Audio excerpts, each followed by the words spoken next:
سلمنا مرحبا بك معنا. الله يكبر به. اول شيء شفنا اليوم واحد المباراه جمعتنا بين فريق اتحاد السوالم الطريفيه وفريق سيد بنور. كيفاش شفتوا مجريات هذه المباراه؟ بسم الله الرحمن الرحيم. شكرا سي ابراهيم على تحمل عبء السفر لمدينه سيدي بنور معنا وكتواكبنا، وشكرا على التتبع ديالك. فبالنسبه للمباراه ديال فتح سيدي بنور امام اتحاد السوالم الطريفيه، فبكل صراحه كانت فيها اخطاء كارثيه في الجوله الاولى بالنسبه للفريق ديالنا. اللي كنا بالنسبه لخط الدفاع ديالنا غرد خرج السرب في الجوله الاولى، ارتكبوا بعض الاخطاء اللي خولت الفريق الخصم انه ياخذ 3 ديال الاهداف في الجوله الاولى. فبحكم الجوله الثانيه في داخل مستودع الملابس فكان تصحيح بالنسبه للمباراه.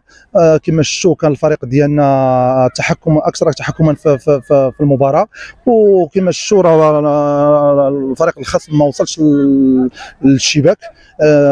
انتهت الجوله الثانيه بزيرو اهداف.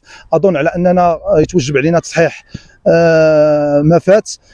الفريق ديالنا تحمل عبء السفر فهو مشكور، برافو للبنيات قاموا باللازم اللي عليهم.